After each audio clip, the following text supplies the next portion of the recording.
tema del respuesta. Es tan interesante lo que acabas de regalarme, que lo voy a coleccionar. Invito a la audiencia que nos está siguiendo que también guarde este archivo, que guarde el enlace para poder repasar este concepto, cómo estar bien parado para hacer buena comunicación. Y te aseguro que lo voy a repasar y lo voy a estudiar. Pero me están quedando un montón de temas afuera. Tenía anotado, mirá, Palestina, o sea, nos quedan pocos minutos, pero vos podés hacer me imagino, un collage con estos temas: Palestina, Venezuela, Colombia, Argentina en el contexto internacional. Me quedó afuera la Patria Grande, me quedó afuera el FMI, Alberto Fernández. Uf, teníamos para charlar, pero bueno, muy interesante todo lo que me estás contando. Vamos rápido. El mundo está viviendo un proceso de transformación y a mí me parece que lo primero no hay que dejar que el árbol nos tape el bosque. ¿Cuál es el bosque? El bosque es que la estructura de poder mundial se está modificando. Y cuando hablamos, antes que nada, de la estructura de poder mundial, hablamos de China, hablamos de Rusia, hablamos de situaciones emergentes, hablamos de los Estados Unidos, pero fundamentalmente tenemos que ver cómo el capital internacional concentrado y financiero está reabsorbiéndose y está generando un nuevo modelo de acumulación capitalista con un carácter absolutamente salvaje. Pero ya que somos gente de la comunicación, pongamos un ejemplo. Hasta hace 20 años atrás, 30 años atrás, o sea, cuando, digamos, no es tanto, no es un proceso tan que hace hace tanto tiempo, nosotros sabíamos que a nivel de producción de contenidos, nosotros teníamos esa cuestión que era Hollywood, Disney, el modelo norteamericano, que había algún modelo de producción europeo, y luego aparece el modelo japonés, digamos, por decirlo de alguna manera. Pero eran empresas que trabajaban el tema de comunicación, de noticias, de información y de producción de contenido fundamentalmente audiovisual. Irrumpen las redes, es cierto, irrumpe la tecnología y esto comienza a dar otra velocidad, otra calidad, otras herramientas.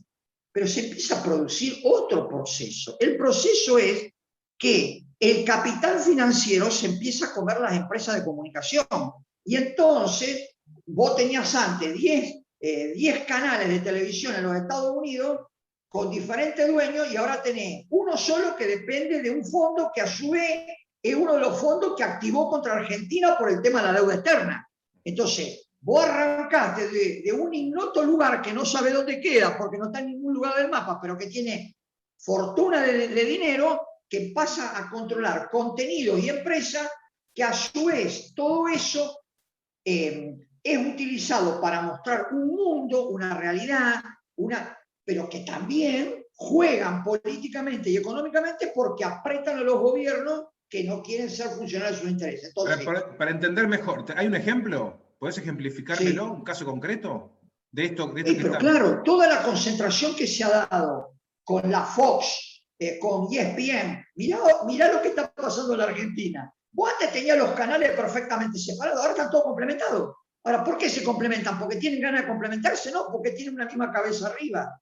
Y a su vez compran telefónicas, y esas telefónicas manejan todo, todo lo que tenga que ver con la telefonía. Entonces, hay una estructura económica que tiene que ver con el poder en sí y con la comunicación y las nuevas tecnologías que se ha modificado y que comienza a diseñar otro mapa mundial del poder. El poder no son los estados, el poder está claramente enmarcado en esos niveles que recién estábamos definiendo. Ahora bien, el segundo elemento internacional, porque estas cosas sirven para después bajar a lo concreto. El segundo elemento es que en lo que respecta a América Latina, hay un sector que sigue siendo el factor de dominación político, que es los Estados Unidos. Los Estados Unidos aprendieron de la experiencia de Chávez, de Kirchner, de Cristina, aprendieron Y dijeron, esto no nos puede volver a pasar nunca.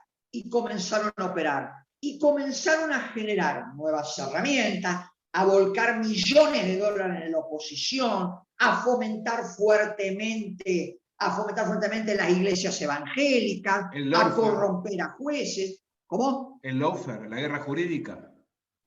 Correcto. Sí, pero no es solamente la guerra jurídica.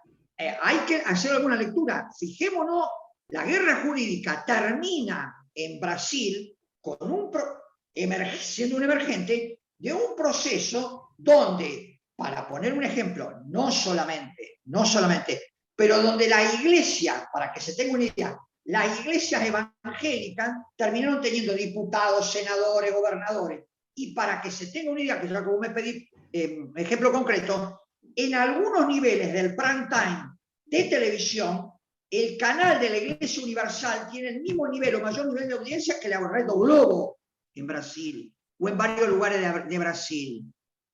Entonces,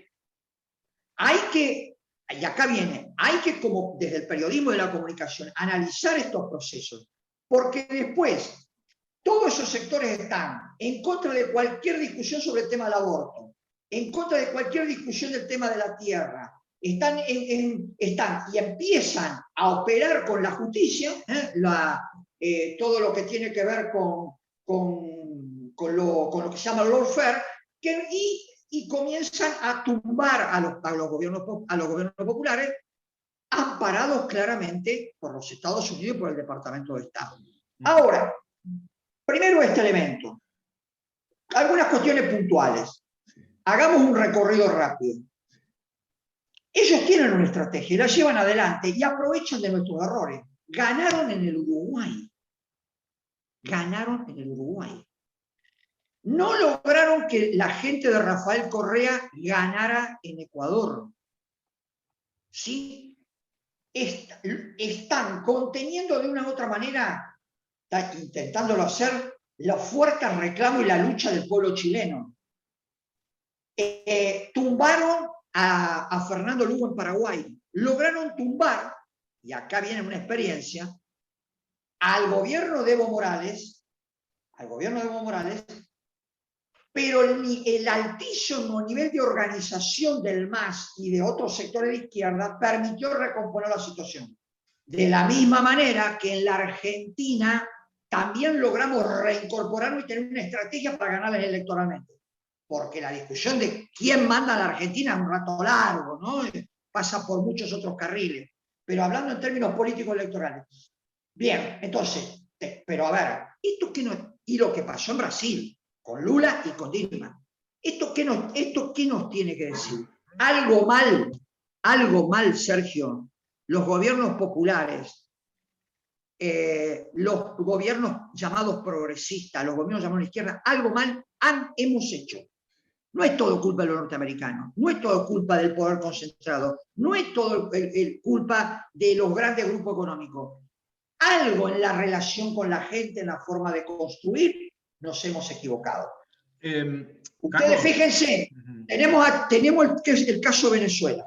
El caso de Venezuela, Chávez resuelve magníficamente una situación. ¿Cuál es? Controla el ejército.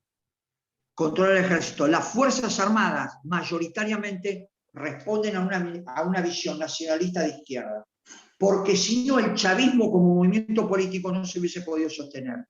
Entonces, también de eso hay que hacer un aprendizaje. Entonces, y tienen una cabecera de playa que es Colombia. Ahora, ¿qué pasa? Pasa que los pueblos luchan, aprenden de sus errores, se reorganizan. Vos fíjate una cosa que sucedió. ¿Qué pasó con la FARC en Colombia? La FARC entra en un proceso de paz que se realiza en La Habana. La FARC no podían ser destruidas militarmente, una situación muy similar que se vivió en El Salvador, muy similar a El Salvador, con sus diferencias en volumen, en años, en historia.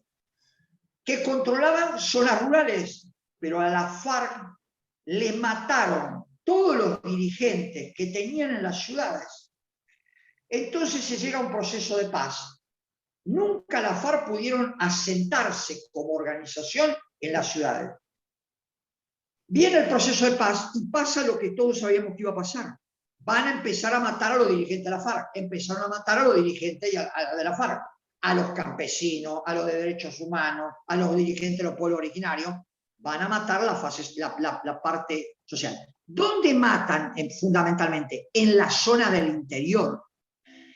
En las zonas de las ciudades, el proceso de izquierda, nacional de izquierda, digamos, que respetaba a la FARC, empezó a hacer su propio proceso y su propio nivel organizativo.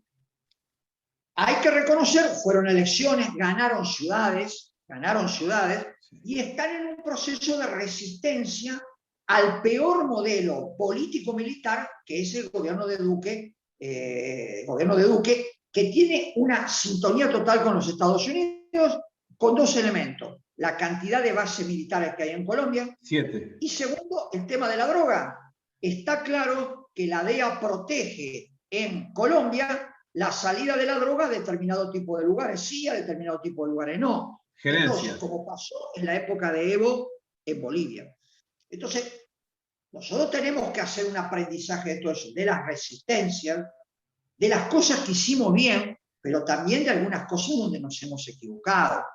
En algunos casos hemos creído que con el solo hecho de sacar una ley y de haberla elaborado y de tener consenso, bastaba para modificar el cuadro de la comunicación en la Argentina. Y mirá la cara que tiene Sergio en estos momentos, miren la cara que tiene Sergio. Es la misma cara que tenemos todos. Evidentemente, se sacó la ley y después se creyó que esto era organizar el carnaval porque íbamos todos para adelante a festejar.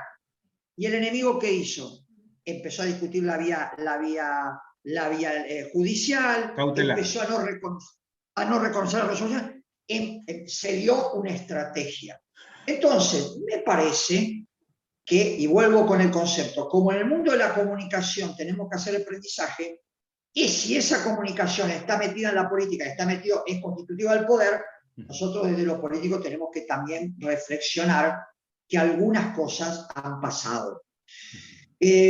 Creo que viene una tarea a la Argentina, una tarea a la Argentina dura, sin la capacidad política de Cristina Kirchner, esto hubiese sido un desastre mayúsculo, reconociendo que no todo en la época del kirchnerismo y de la propia Cristina fue perfecto, ni mucho menos.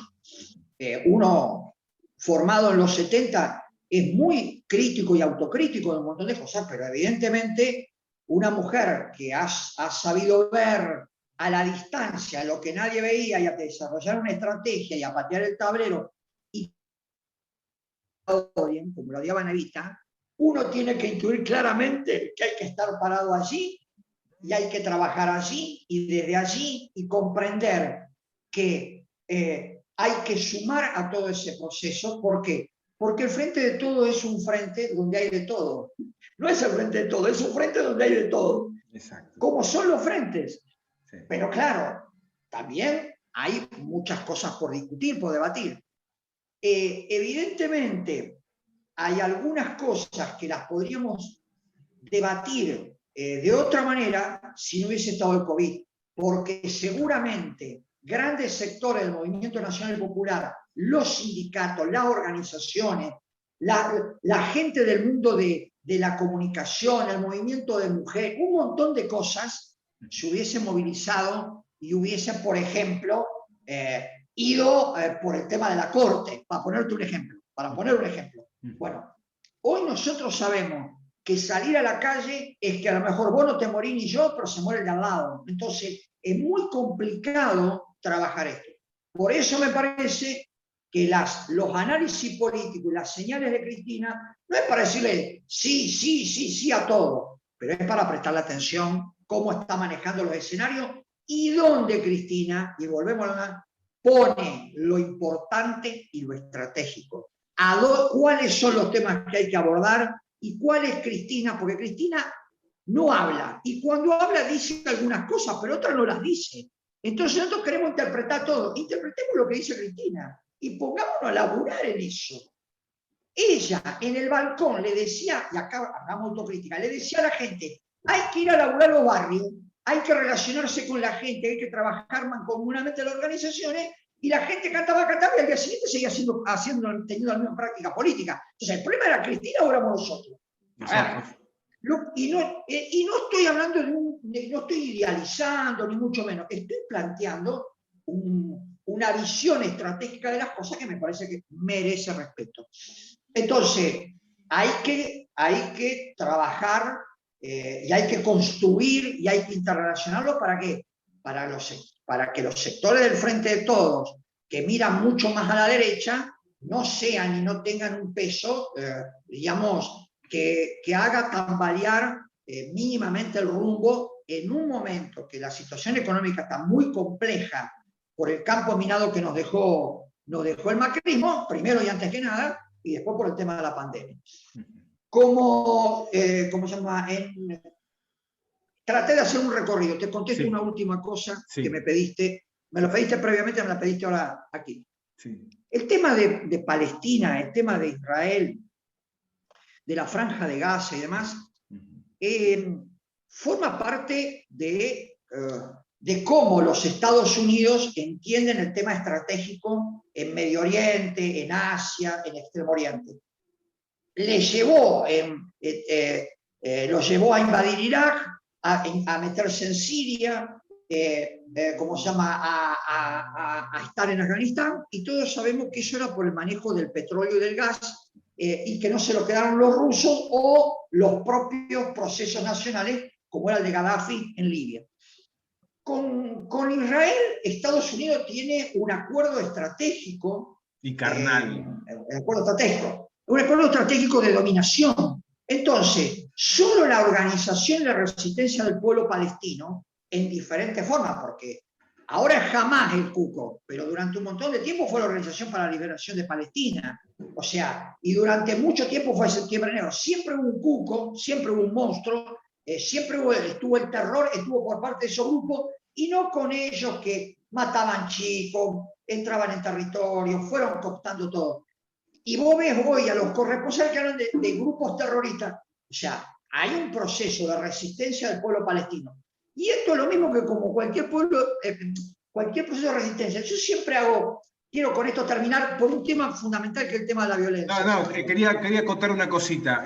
También nos habrán llamado terroristas a nosotros en Malvinas, que defendíamos nuestra tierra, y en Inglaterra en las noticias, break news, dirían, los terroristas nos están causando bajas. Mira, yo te digo una cosa. Cuando fue la Segunda Guerra Mundial, los maquis, o sea, el grupo... Hola. A ver, me parece que te perdí. ¿Carlos? ¿Carlos? Ay, qué pena, parece que se cortó la comunicación. ¿Eh? No, se cortó. No, tengo congelada la imagen.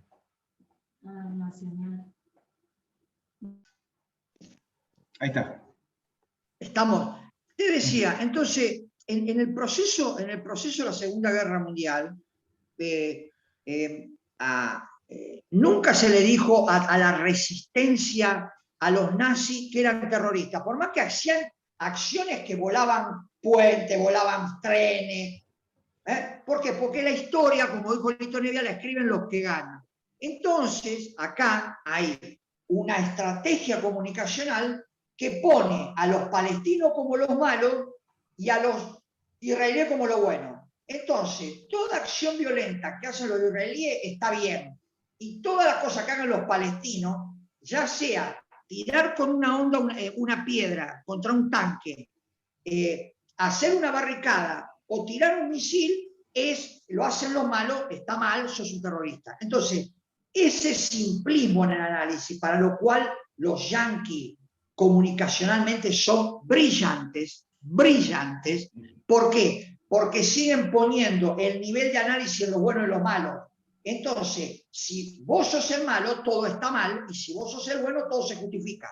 Entonces, en el proceso comunicacional allí, ellos son muy poderosos. Sin embargo, yo tengo que reconocer que en la Argentina, en estos momentos, hay una gran movida en redes sociales y en muchos medios por mostrar la verdad sobre lo que pasa en Palestina. Yo creo que es un dato valioso, serio. Ahora, está claro que la política de los israelíes es ir comiéndose el territorio de los palestinos y terminar por ocupar todo y que los palestinos sean rehenes de ello y imponer sus condiciones. Cada palestino que rechaza eso, que quiere tener su propia tierra, evidentemente está catalogado como el malo de la película, como un terrorista y debe ser destruido. A ver, ahora, ¿qué es lo que sucede? Que los procesos de lucha en Palestina van alcanzando mayor nivel de organización, y van alcanzando mayor nivel de organización político-militar. Entonces, parecía que todo estaba quieto durante un montón de años, había algunas ráfagas por ahí, había algún enfrentamiento por allá, y ahora aparece otro nivel de organización político-militar por parte de la resistencia palestina. Digo, no es un tema simple, es un tema complejo, pero lo que no podemos hacer nosotros es caer en el análisis de los buenos y de los malos, sino tiene que haber de la comunicación un gran ejercicio de explicarle a la gente qué ha pasado históricamente en ese territorio. Porque si no, la gente no entiende por qué están volando los misiles de un lado para el otro y por qué se matan como se matan, y que no es un problema de buenos y malos. No es del Cisco Kid y el llanero solitario contra los indios. No es eso. ¿Tá? Es otra cosa donde hay intereses fundamentalmente geopolíticos allí.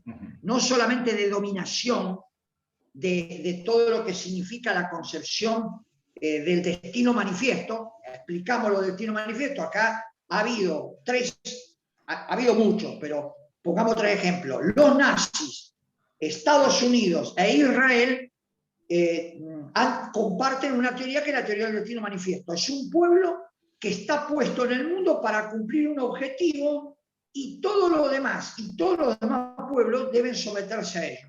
Los nazis eran la raza superior. Los Estados Unidos que tienen que llevar la libertad al mundo. Y los israelíes que son el pueblo de Dios. Que son el pueblo de Dios. Entonces, a partir de eso que vamos a estar discutiendo, Sergio. ¿Sí? ¿Entendés? Entonces, yo determino que tengo un destino manifiesto y viene todo lo demás, por añadidura. Viene por añadidura lo cultural, lo ideológico, lo comunicacional, lo político y lo militar. Porque si vos no me dejás que yo sea el pueblo de Dios, yo tengo que reventarte. Y es lo que están haciendo con el pueblo palestino. Carlos, quiero agradecerte enormemente estos minutos. Casi 1 hora estuvimos conversando. Me dejás mucho material para analizar, para compartir. Extenderte un abrazo y desearte, yo no sé cómo es tu agenda, cómo continúan estas semanas, pero desearte lo mejor. Y bueno, seguí brillando, querido amigo y compañero, porque bueno, nos traes mucha luz para el panorama. Un gran abrazo, un gran abrazo. No nos preocupemos por la mucha luz, preocupémonos por tener muchas velitas encendidas y todas juntas. Una velita sola en la oscuridad, apenas nos alumbramos nosotros para caminar. Todas juntas es otra historia. Chao, Sergio, gracias a todos ustedes. Te mando un abrazo grande. Gracias, hermano.